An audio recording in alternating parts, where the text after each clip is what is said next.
नमस्कार दोस्तों, स्वागत है आप सभी का स्टडी विज्ञान प्रकाश में। दोस्तों आज के वीडियो में हम लोग UPPSC, UP triple SC, RRB, UGC net और एसएससी आदि परीक्षाओं के लिए 17 से लेकर 23 जून तक के जितने भी इंपॉर्टेंट करंट अफेयर्स हैं उसको हम लोग करेंगे डिस्कस।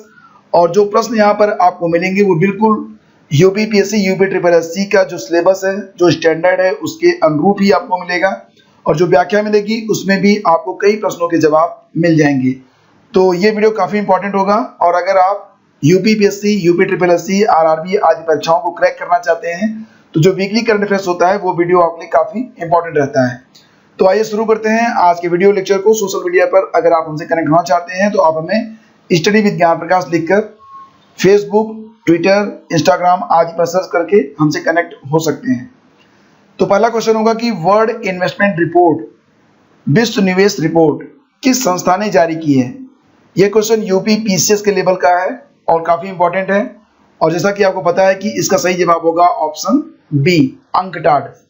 अंकटाड जैसा कि आप देख रहे हैं कि यूएनसीटीएडी यानी कि United nation conference on trade and development, इसकी स्थापना कब हुई थी? 1964 में हुई थी। और इसका जो मुख्यालय है वो कहाँ पर है? मुख्यालय इसका जेनेवा में है, स्विट्जरलैंड में। ठीक है, तो ये आप याद रखना। और अभी हाल ही में वर्ल्ड इन्वेस्टमेंट रिपोर्ट जो जारी हुई है WIR 2020, तो इसमें ग्लोबल FDI में 40% की गिरावट जो है वो दर्ज की गई है। और ये जो गिरावट है वो 2019 की तुलना में दर्ज की गई है। वर्ष 2021 में यह गिरावट 5 से 10% रहने की उम्मीद है, 5 to 10% इन 2021 to 2022, 2021-22 में 5 से 10%। ठीक है, भारत जो है वो WIR रिपोर्ट में 2018 में 12वें स्थान पर था 2018 में, लेकिन 2019 में वो 9वें स्थान पर आ गया है। ठीक है, वर्ष 2019 में भारत में FDI का जो प्रवाह दर है वो 20% से बढ़ा है और $51 बिलियन हो गया है। तो क्वेश्चन नंबर 1 का सही जवाब है option B, UNCTAD. Office files को संभालने GST व सीमा शुल्क कार्यालय में CBIC द्वारा शुरू किए गए एप्लीकेशन का नाम क्या है? CBIC आपके मन में आ रहा होगा कि ये क्या है। तो फ्रेंड्स आपको बता दें, CBIC इसका जो फुल फॉर्म होगा वो क्या होगा? Central board of indirect taxes and customs. इसके जो चेयरमैन है वो याद रखना, वो काफी इंपॉर्टेंट है, पूछा जा सकता है कि CBIC की चेयरमैन कौन है। तो ये है यम अजीत कुमार। यम अजीत कुमार ये कौन है? ये CBIC के क्या है? चेयरमैन है, चेयरपर्सन है। ठीक है, और राष्ट्रीय सूचना केंद्र यानी कि NIC ने e office app, option D, e office app को विकसित किया है। और CBIC ने 500 से अधिक केंद्रीय GST और सीमा शुल्क कार्यालयों में इस एप्लीकेशन को लागू किया है। तो ऑप्शन डी इसका करेक्ट आंसर है। किस कंपनी ने भारत में पहला ड्रोन कवर लॉन्च किया है? एक बात और भी आप लोग याद रखना कि भारत में जो पहला एक विशेष प्रकार का ये बीमा कवर है जो कि गैर जीवन बीमा वर्ग में लॉन्च किया गया है। ठीक है, गैर जीवन बीमा वर्ग में यह पहले तरह की पॉलिसी है। और भारत में अब ड्रोन संचालन के लिए तीसरे पक्ष का यानी कि थर्ड पार्टी बीमा अब इंपॉर्टेंट हो गया है, अनिवार्य कर दिया गया है। और ये जो बीमा लॉन्च किया गया है वो HDFC अर्गो के द्वारा लॉन्च किया गया है। HDFC अर्गो ने अभी हाल ही में ट्रोपोगो से अपनी साझेदारी की है। किससे की है? ट्रोपोगो से। तो ये आप याद रखना, सही जवाब इसका option B. Naoroji pioneer of Indian nationalism नामक किताब किसने लिखी है? तो ये किताब का कवर पेज है। कवर पेज देखने से आपके दिमाग में लंबे समय तक ये किताब बनी रहेगी। और जैसा कि आप यहाँ पर देख रहे हैं कि इसके राइटर हैं, कौन है? दिनकर पटेल। दिनकर पटेल, दिनकर मत पढ़िएगा, दिनकर पटेल इसके राइटर हैं। किताब का नाम है Naoroji pioneer of Indian nationalism. और यह पुस्तक नौरोजी के जीवन के विभिन्न चरणों का अनुसरण करती है जो 1857 में प्रथम स्वतंत्रता संग्राम से पहले बंबई के एक युवा पारसी सुधारक से शुरू होकर उनके अंतिम चरणों में जो कट्टरपंथीकरण है उस तक पहुंचा था। तो ये सही जवाब है इसका ऑप्शन सी। किस संस्था या संगठन ने आयुर्वेदिक फेस मास्क पवित्रा पति को विकसित किया है? पवित्रा पति नामक एक फेस मास्क ये विकसित किया गया है DIAT के द्वारा। DIAT is stand for defence institute of advance technology. और ये कहाँ पर स्थित है? तो ये पुणे में स्थित है, ठीक है। और ये जो संस्था है वो किस प्रकार की संस्था है, तो ये एक डीम्ड यूनिवर्सिटी टाइप की संस्था है, ये आप याद रखना, डीम्ड यूनिवर्सिटी है ये, जो कि पुणे में स्थित है, डाइट, ठीक है। और पवित्रा पति नामक जो ये बायोडिग्रेडेबल फेस मास्क है, इसे आयुर्वेदिक वस्तुओं के नैनो फाइबर से तैयार किया गया है। और अभी हाल ही में डाइट ने एक अनन्या नामक nano technology based disinfectant spray भी बनाया था, एक स्प्रे बनाया था, और स्प्रे का नाम क्या था, अनन्या, जो कि लगभग 24 घंटे तक कारगर माना जा रहा था कि इसको अगर आप प्रयोग करेंगे कहीं पर भी इंडिविजुअल या फिर औद्योगिक रूप से, तो 24 घंटे तक ये उस सरफेस को जहां पर इसको आप छिड़केंगे वहां पर बैक्टीरिया या वायरस का जन्म नहीं होगा। बिहार में बिहार खादी के ब्रांड एम्बेसडर कौन चुने गए हैं, तो ये हैं पंकज त्रिपाठी। पंकज त्रिपाठी, ऑप्शन बी इसका सही जवाब होगा। विश्व बुजुर्ग दुरुपयोग जागरूकता दिवस 2020 की थीम क्या है, तो ये काफी इंपॉर्टेंट है फ्रेंड्स, और इसके बारे में आपको बिल्कुल पता होना चाहिए। अभी हाल ही में विश्व बुजुर्ग दुरुपयोग जागरूकता दिवस मनाया गया, तो ये कब मनाया गया था अभी हाल ही में, तो ये 15 जून को मनाया गया था, ठीक है। तो तारीख भी याद रखिएगा, कई बार पूछा जाता है। हालांकि जून महीने के जितने भी इंपॉर्टेंट डेज हैं और उनकी थीम क्या रखी गई है, इस पर एक अलग से वीडियो अवेलेबल करवा दिया गया है, जिसका लिंक इसी वीडियो के डिस्क्रिप्शन में आपको दे दिया गया है, तो आप उसको एक बार देख लीजिएगा ताकि आपको पूरा मंथली रिवीजन हो जाए। और यहाँ पर जो सही सवाल है कि विश्व बुजुर्ग दुरुपयोग जागरूकता दिवस 2020 की थीम क्या है, तो सही जवाब इसका ऑप्शन ए, यानी कि lifting up voices, lifting up voices. पदार्थ की पांचवी अवस्था बनाने वाली प्रयोगशाला कौन सी है, तो देखिए जैसा कि आप जानते हैं जो एटम होता है, जब एटम ये जो है तापमान के जब टेम्परेचर होता है जब बढ़ता है, तो एटम जो मूव करता है तो उसकी जो गति होती है वो बढ़ जाती है। यानी कि अगर तापमान बढ़ेगा तो एटम का जो मोमेंट है वो बढ़ जाता है, और तापमान को कम करने पर जो एटम का मोमेंट होता है वो कम हो जाता है। तो इसी पर बेस्ड ये पदार्थ की पांचवी अवस्था है, और इसको जो है बोस आइंस्टाइन कंडेंसेट्स कहा जाता है। इसको क्या कहते हैं, बोस आइंस्टाइन कंडेंसेट्स। तो ये पदार्थ की पांचवी अवस्था के रूप में जाना जाता है, तो ये याद रखना आप, बोस आइंस्टाइन कंडेंसेट्स। और इस अवस्था में अभी हाल ही में कोल्ड एटम लैब, जो कि नासा की एक लैब है, ने एक प्रयोग किया है और इसमें पदार्थ की पांचवी अवस्था को प्राप्त किया है। बोस आइंस्टाइन कंडेंसेट्स पदार्थ की एक अवस्था जहां सभी परमाणुओं को पूर्ण शून्य के पास ठंडा किया जाता है, जिसको आप परम शून्य ताप कहते हैं, और वहां पर वो एक सिंगल क्वांटम मैकेनिकल यूनिट का निर्माण करता है। तो ऑप्शन सी इसका सही जवाब होगा, ठीक है।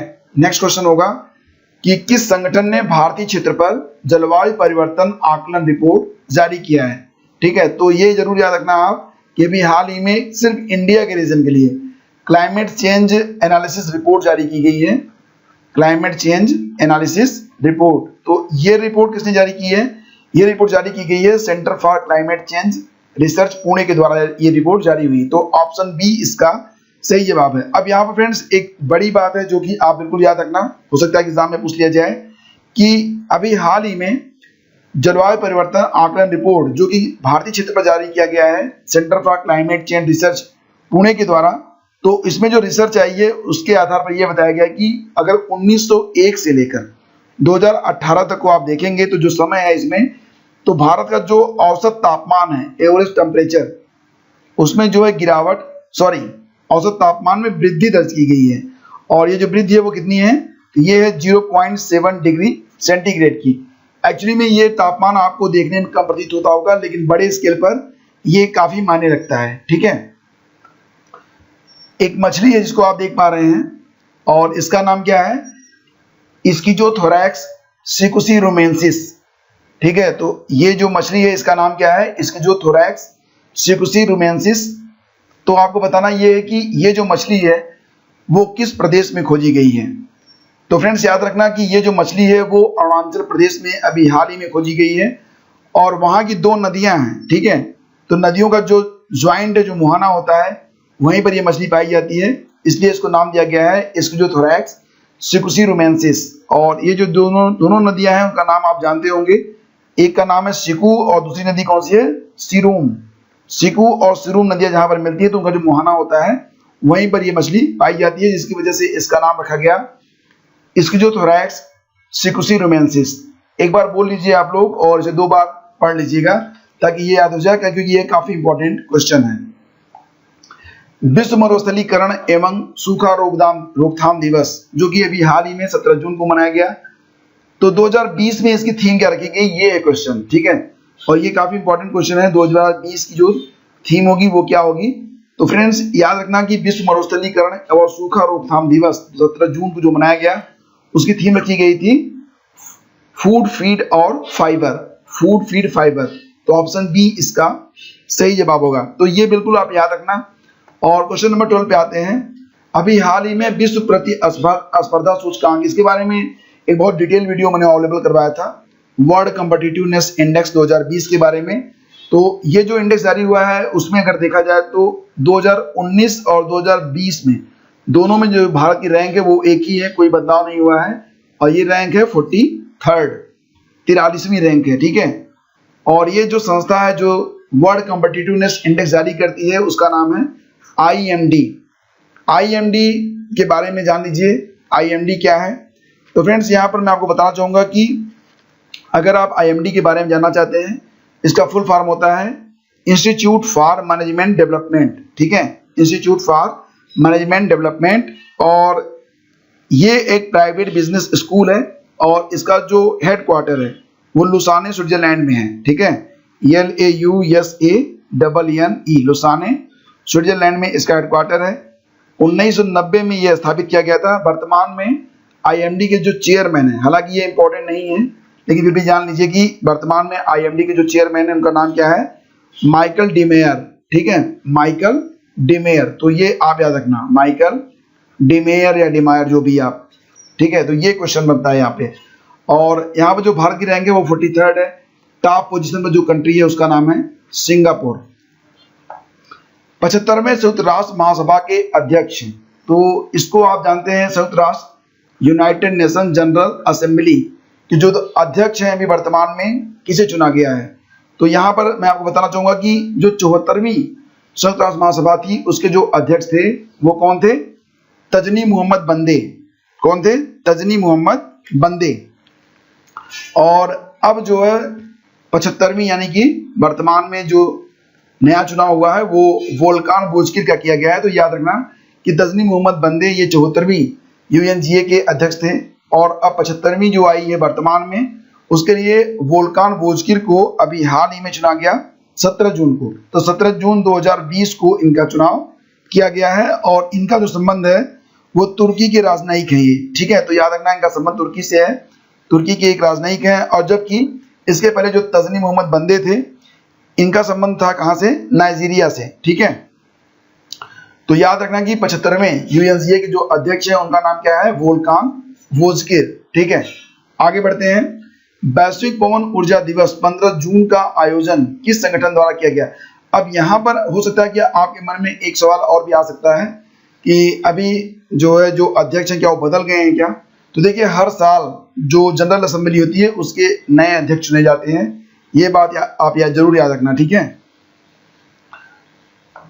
वैश्विक पवन ऊर्जा दिवस 15 जून का आयोजन किस संगठन द्वारा किया गया। तो जैसा कि आप जानते हैं कि वैश्विक पवन ऊर्जा दिवस ये 15 जून को प्रतिवर्ष मनाया जाता है और 2020 में इसका आयोजन किया गया है विंड यूरोप और वैश्विक पवन ऊर्जा परिषद के द्वारा। यानी कि ऑप्शन डी को आंसर करेंगे, केवल A और B दोनों संस्थाएं मिलकर इस साल वैश्विक पवन ऊर्जा दिवस का आयोजन कर रही हैं या की थी। ICU बेड की संख्या पर नजर रखने के लिए एयर वेंटी नामक ऐप किस राज्य ने लॉन्च किया है। जैसा कि आप जानते हैं कि भारत में सबसे अधिक जो कोरोना वायरस है उससे जो संक्रमण फैला है वो कहां पर फैला है, मुंबई में फैला है। तो मुंबई में जो वहां पर बेड हैं जिस पर एडमिट किया जाएगा मरीजों को, तो उस पर नजर रखने के लिए वहां पर एक ऐप विकसित किया गया जिसका नाम दिया गया है एयर वेंटी। तो ऑप्शन बी इसका सही जवाब होगा। नेपच्यून के चंद्रमा टाइटन का पता लगाने के लिए नासा द्वारा प्रस्तावित मिशन का क्या नाम है। नेपच्यून के चंद्रमा ट्राइटन, देखिए टाइटन नहीं है ये ट्राइटन है, ठीक है। तो ये बहुत बड़ा चंद्रमा है, उसका पता लगाने के लिए नासा द्वारा प्रस्तावित जो मिशन है उसका नाम है ट्राइडेंट। Option B Trident. और नासा के बारे में आप लोग जानते होंगे, इसका फुल फॉर्म मैं आपको बता देता हूं। नासा का फुल फॉर्म क्या होता है friends? National aeronautics and space administration. ठीक है, ये याद रखना आप। अभी हाल ही में वर्ल्ड स्टार शारजाह ऑनलाइन एक शतरंज चैंपियनशिप है, इसका आयोजन किया गया और इसमें जो विजेता बने हैं उनका नाम है शाखरियार मामेदेरोव। तो आपको बताना है कि वर्ल्ड स्टार शारजाह शतरंज चैंपियनशिप जो कि ऑनलाइन खेली गई, उसके जो विजेता है शाखरियार मामेदेरोव, वो कहाँ के निवासी हैं? तो ये हैं अजरबैजान के निवासी। अजरबैजान के बारे में जान लेते हैं। आप यहाँ पर देखिए मैप में, ये है हमारा प्यारा भारत यहाँ पर, और यहाँ से आप निकलेंगे सीधा पाकिस्तान, अफगानिस्तान, फिर आएंगे ईरान। ईरान में इधर ऊपर जाइए तो यहाँ पर आपको मिलेगा अजरबैजान। जो अजरबैजान है ये लैंड लॉक कंट्री नहीं है। इसका जो पूर्वी किनारा है वो कैस्पियन सागर से मिलता है, जबकि इसके जो पड़ोसी देश हैं उसमें इसकी जो सीमा है वो आप देख रहे हैं कि ईरान से भी मैच होती है, आर्मेनिया से भी मैच होती है और जॉर्जिया से भी। ठीक है, तो यहाँ पर जाके इसकी सीमाएं मिलती हैं। और अजरबैजान की जो राजधानी है वो कौन सी है? बाकू। तो एक्चुअली में क्या होता है, मैप देखने से आपको बिल्कुल जो कंडीशन होती है, जो सिचुएशन होती है, वो ठीक से पता चल जाती है। कौन सी भारतीय कंपनी 11 ट्रिलियन रुपए की मार्केट वैल्यू की पहली कंपनी बन गई है? देखिए, बात यहाँ पर डॉलर की नहीं हो रही है, बात यहाँ पर रुपए की हो रही है। और 11 ट्रिलियन रुपए की मार्केट वैल्यू की जो पहली कंपनी बनी है वो बन गई है RIL, रिलायंस इंडिया लिमिटेड। ये आप जरूर याद रखना है, ये काफी इंपॉर्टेंट है एग्जाम पॉइंट ऑफ व्यू से। और एक बात और भी मैं आपको बता दूं कि जियो प्लेटफॉर्म लिमिटेड दुनिया भर के 10 निवेशकों को कुल 24.71% हिस्सेदारी जो है उसे बेचकर 1.15 ट्रिलियन रुपए के फंड को प्राप्त करके अब शुद्ध और ऋणमुक्त कंपनी बन गई है। इसी क्रम में आगे बढ़ते हैं। 20 जून को अभी हाल ही में विश्व शरणार्थी दिवस मनाया गया। तो जैसा कि आप जानते हैं कि विश्व शरणार्थी दिवस, इसके बारे में यूनाइटेड नेशन ने घोषणा की थी वर्ष 2000 में, और इसे जो है स्टार्ट किया गया था वर्ष 2001 से। वर्ष 2001 से प्रतिवर्ष 20 जून को विश्व शरणार्थी दिवस के रूप में मनाया जाता है। और 2020 में इसकी जो थीम रखी गई वो काफी इंपॉर्टेंट है। तो इसकी थीम रखी गई एवरी एक्शन काउंट्स। तो ऑप्शन ए इसका सही जवाब होगा, एवरी एक्शन काउंट्स। तो फ्रेंड्स, ये थे साप्ताहिक करंट अफेयर्स जो कि काफी इंपॉर्टेंट रहे होंगे, और उम्मीद करता हूं कि इसमें से 1-2 प्रश्न आपको अपकमिंग एग्जाम्स में देखने को मिल सकते हैं। वीडियो पसंद आया तो इसे लाइक और शेयर आप लोग कर दिया करें। मैं देखता हूं कि आप लोग इसे शेयर नहीं करते हैं, तो अधिक से अधिक आप लोग इसे शेयर कर दिया करें। जिस भी ग्रुप में आप जुड़े हैं वहां पर इसे आप शेयर कर सकते हैं और इस प्रकार से आप चैनल की मदद कर सकते हैं। तो फ्रेंड्स, हम लोग आपकी मदद निस्वार्थ भाव से करते हैं, तो थोड़ा सा निस्वार्थ भाव से आप भी इसको शेयर कर दिया करें। बहुत बहुत धन्यवाद। मिलेंगे आपसे अगले वीडियो में। आज्ञा दीजिए। नमस्कार। जय हिंद।